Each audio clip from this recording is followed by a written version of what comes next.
하나님께서 만드신 정말 아름다운 장소가 있지 않습니까? 에덴 동산입니다. 그 에덴 동산에 아담하고 하와가 정말 편안하고 행복하고 즐겁게 보내고 있었습니다. 그런데 어느 날 하와가 아담에게 슬며시 다가와서 조용히 귓속말로 그럽니다. 자기야, 나 정말로 사랑해? 이렇게 물었다고 합니다.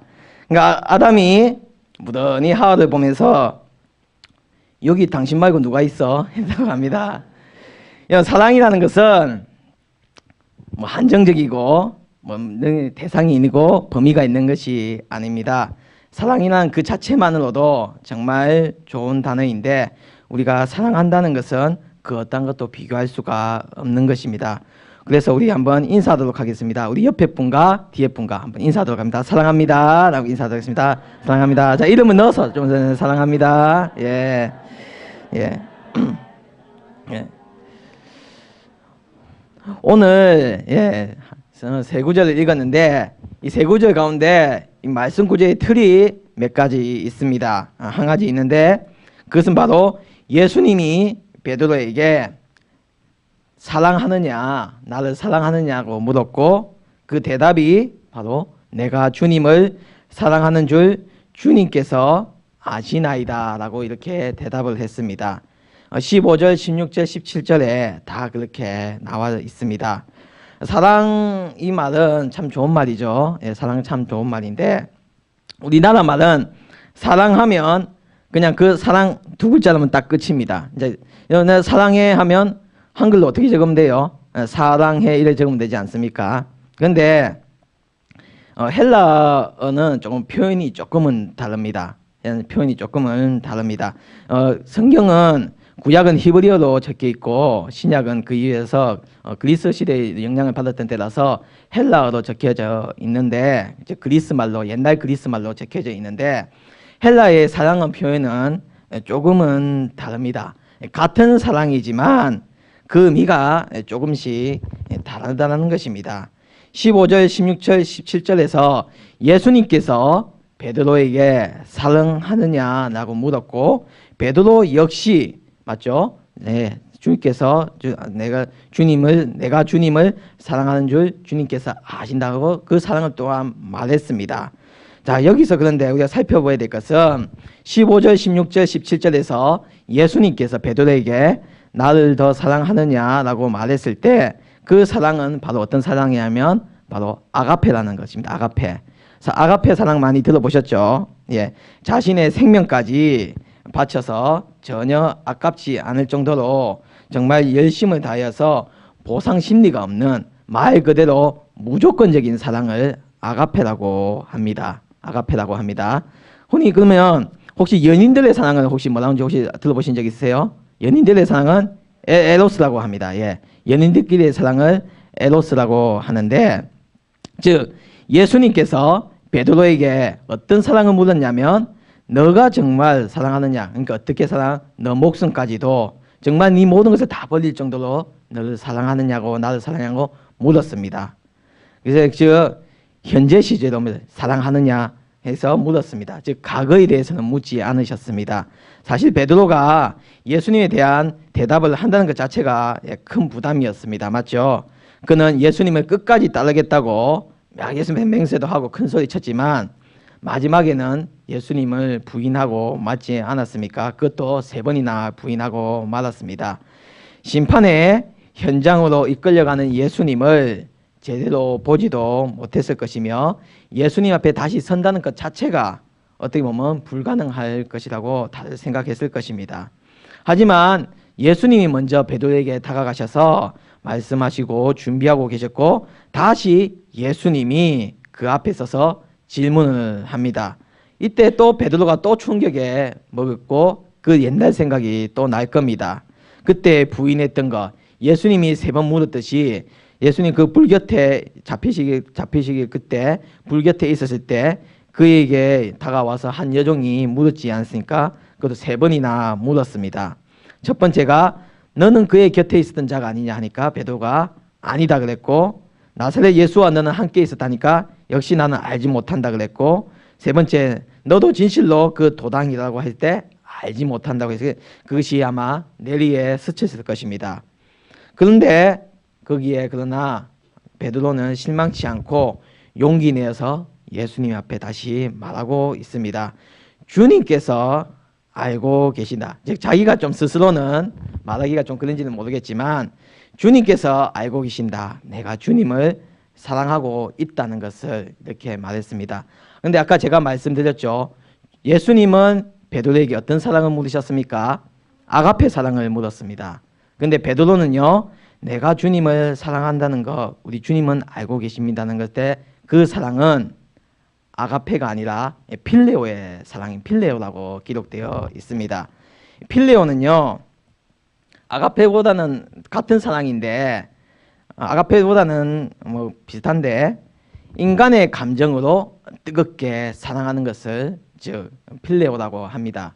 흔히 우정의 사랑이라든지 아니면 친구 간의 사랑이라든지 이제 서로 알아감으로써 관계적으로 사랑하는 것이고, 그리고 사람을 존중하면서 정말 그 사람을 아껴주면서 인격적으로 사랑하는 것을 필레오라고 합니다. 즉 하나님께서 예수님께서 베드로에게는 아가페라고 물었지만 베드로는 필레오라고 대답을 했습니다. 이것을 말할 때 역시 아직까지 베드로는 안 됐어 이런 생각을 할 게 아니라 필레오의 사랑 역시도 결코 이 아가페하고 질적 수준이 절대 낮은 것이 아님을 우리는 분명히 알아야 된다는 것입니다. 즉 베드로가 주께서 아시나이라고 말한 것은 내가 부끄러워서 그렇게 말한 것이 아니라 주님께서 나를 사랑하고 계시다는 것을 확정하고 믿고 있었기 때문입니다. 비록 내가 주님 앞에 나쁜 짓을 했고 정말 하지 말아야 될 것을 했지만 그래도 주님께서 나에게 찾아와셔서 직접 질문하셨다는 것은 나를 사랑하고 계시다는 그런 믿음이 있었다는 것입니다. 그래서 우리는 온전히 어떠한 가운데 있더라 할지라도 하나님 앞에 고백하고 시인하는 믿음이 있어야 된다는 것입니다. 비록 내가 부족하다 할지라도 주님께서 나에게 이 말씀을 통하여서 나에게 다가와서 물으실 때 나는 그것을 통하여서 바로 응답하고 고백하는 자가 되어야 된다는 것입니다. 그 고백이 단순한 내가 뭐 헌신할 수 있는 것도 있을 것이고 우리가 가장 기본적인 예배가 될 수도 있을 것이고 찬양이 될 수가 있을 것이고 더 나아가서는 나눔과 베품도 될 수가 있을 것입니다. 근데 다시 한번 예수님께서는 그 베드로의 마음을 아셨는지 모르셨는지는 모르겠지만 17절에서는요 15절과 16절에서는 예수님께서 베드로에게 아가페로 물으셨습니다. 나를 더 사랑하느냐 나를 사랑하느냐 할 때는 아가페로 물으셨고 베드로는 역시 두 번 다 필레오로 대답을 했습니다. 근데 17절에서는요 예수님께서 다시 한번 베드로에게 물을 때는 아가페로 묻지 않고 필레오로 다시 물으셨다는 것입니다. 즉 너가 정말 너가 아무것도 바라지 않고 그렇게 초월적으로 나를 사랑할 수 있냐 묻지 않으시고 정말 나를 정말로 사랑할 수 있겠느냐 인격적으로 베드로를 대해주시면서 그것을 질문을 하셨다는 것입니다. 즉 이제 베드로는 예수님과 베드로의 그 사이에 비교 대상이 아니라 이제는 네가 나를 부인해다 할지라도 그만큼 나는 너를 사랑하고 있다는 것을 분명하게 보여주시는 예수님의 마음이 담겨있는 그런 질문이라는 것입니다. 우리도 만약 예수님이 이 땅 가운데 오셔가지고 여러분들에게 아니면 저에게 너 누구야? 나를 정말 사랑하느냐 했을 때 우리는 정말 어떻게 대답할 수 있겠습니까?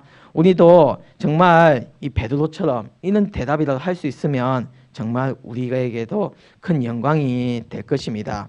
그래서 우리는 예수님께서 우리에게 물으셨을 때 나를 사랑하느냐 했을 때 분명하고 단호하게 예수님 정말로 저는 예수님을 사랑합니다라고 말할 수 있는 자가 되어야 될 것입니다. 그것이 아가페이든 필레오이든 우리가 하나님 앞에 당장 나의 신앙을 고백할 수 있는 아름다운 대답을 우리는 해야 될 것입니다. 또한 주님께서 당부하시는 것은 그냥 그것으로 사랑하냐고 그것으로 그친 것이 아니라 예수님께서 베드로에게 너 나 사랑하니 물었을 때 베드로가 네 주님께서 아십니다 했을 때 주님께서는 알았다. 그래 이제 가봐라. 이게 아니라 너 양을 먹이라고 이렇게 말씀을 하셨습니다. 즉 거기서 사랑하는 것으로 그치지 말고 너 양을 먹이라고 말씀하셨습니다. 근데 여기서 15절, 16절, 17절에도 다 양 이렇게 양이 나옵니다. 근데 이 양도 또 다 다릅니다. 15절에서는요 어떤 양이 나옵니까? 우리 15절을 한번 읽어보도록 하겠습니다. 후반부만 읽어볼까요? 후반부 내가 주님을 시작 내가 주님을 사랑하는 줄 주님께서 아시나이다. 이르시되 내 어린 양을 먹이라 하시고. 자 15절에는 양이 나오는데 어떤 양이냐? 어린 양이 나옵니다. 즉 어린 양이라는 것은 믿음의 수준이 아직까지는 낮은 자를 말하고 있습니다. 그러니까 예수님을 따랐던 자들도 엄청나고 그 위에 제자들 따른 사람도 있었고 이제는 그 사람들을 모아서 다시 그 믿음을 성숙시키기 여러 사람들이 필요한데 어린 양이라는 것은 아직 믿음의 수준이 낮은 자, 아직 덜 성숙된 그런 자를 말하고 있습니다. 새끼 양을 말하는데 이 양들을 이 성도들을 지금으로 치면 이 성도들을 어떻게 사랑을 하냐면 사랑과 많은 관심을 가지고 세심하게 돌봐야 되는 그런 존재라는 것을 분명하게 예수님은 말씀하고 계십니다. 그래서 그 어린 양을 그냥 한두 번으로 그치지 말고 바로 인내와 희생과 사랑을 가지고 지속적으로 돌봐라는 예수님의 그 말씀이 있었다는 것입니다. 그리고 그 어린 양을 먹이라고 했을 때는 단순한 그냥 그것을 키우고 양육하는 것을 그치지 않고 그 어린 양을 얕잡아 보지 말고 칭찬과 격려로서 언제나 키울 것을 분명하게 내포하고 계시다는 것입니다. 나를 더 사랑하느냐는 그 말 속에는 그냥 베드로에게 묻는 질문으로 그친 것이 아니라 이제 네가 먹일 그 양에 대해서도 분명하게 말하고 있다는 것입니다. 16절에 보면 또 양이 나옵니다. 내가 주님을 사랑하는 줄 주님께서 아시니 이르시되 내 양을 치라 하시고 할 때 이 양은요 젊은 양을 말합니다. 그러니까 어린 양에서 조금 큰 그런 젊은 양을 말합니다. 그러니까 믿음의 수준이 나하고 비슷한 자를 이제 말하고 있는 양입니다. 그래서 이 양을 대할 때는 어떻게 해야 되냐고 또 예수님 말씀하시냐면 그들을 내 경쟁 상대로 여기지 말라는 것입니다. 즉 라이벌 의식을 가지지 말고 오로지 그들과 서로 힘을 합하여 동고동락하여서 단결된 모습으로서 주님을 위하여서 쓰임받는 자로 변화시킬 수 있도록 그런 사랑을 베풀라고 예수님은 말씀하고 계십니다. 마지막 17절에서 양은요, 이 양은 어떤 양이냐면 맨 첫 번째가 새끼 양이고 두 번째가 젊은 양이면 세 번째는 무슨 양이겠습니까? 예, 늙은 양입니다. 늙은 양. 근데 늙은 양이라서 그냥 말 그대로 그냥 뭐 육신이 그냥 뭐 살이 처지 그런 양이 아니라 믿음의 수준이 장성한 양을 여기서는 말하는 겁니다. 믿음의 수준이 장성한 양. 그러니까 그 연세 들고 늙었다고 배척할 것이 아니라 그들의 믿음을 봐서 내가 배워라는 것입니다. 즉 너희들이 그 양을 볼 때는 너희들이 먼저 다가가서 낮아지고 헌신의 자세를 가지고 열등감을 절대 갖지 말고 그들을 위해서 기도해주고 섬김의 자세로서 사랑하라는 예수님의 당부가 들어있다는 것입니다. 예수님께서는요 사랑을 할 때 사랑하냐고 물었을 때도 그냥 아가페 계속 아가페를 물으신 것이 아니라 베드로의 그 마음과 믿음을 보시고 질문을 하셨고 너 양을 치라고 했을 때도 단순한 그 양을 쳐서 그냥 너를 알아서 하라는 것이 아니라 구체적으로 분명하게 말씀하셔서 우리가 어떻게 우리의 성도들과 우리 어떻게 관계를 맺어야 될지를 분명하게 말씀해주고 계시다는 것입니다. 나를 사랑하냐고 물었을 때 우리의 대답은 네 예수님 정말 사랑합니다 대답을 했을 때 그에 따르는 것은 그냥 단순한 대답으로 끊는 것이 아니라 양을 먹이는 것으로 우리가 따라오게 되는 것입니다. 우리는 다들 예수님 사랑하지 않습니까? 그러면 그 사랑으로 그치면 안 되는 것입니다. 내 주변에 있는 아니면 내 더 멀리 있는 그는 이웃을 위하여서 내 성도들을 위하여서 정말 기도하고 그들을 정말 선한 눈으로 아름다운 눈으로 예수 그리스도의 눈으로 바라보아서 그들을 온전히 주님 은혜 가운데서 그 사랑에 거할 수 있는, 그 사랑 가운데서 온전히 성장할 수 있는 그런 훌륭한 자들로 우리가 바뀌어야 될 줄 믿습니다. 온전히 우리를 사랑하시는, 언제나 우리들에게 계속 나를 사랑하냐고 질문하고 계시는 예수님이 계신다는 것도 우리가 언제나 감사하며, 우리가 그것을 통하여서 사랑할 수 있다는 고백을 할 수 있음에도 감사하며, 우리가 그 양을 먹일 때 정말 열심을 다할 수 있는 우리 새벽교회 성도들 되시길 바랍니다. 다시 기도드리겠습니다.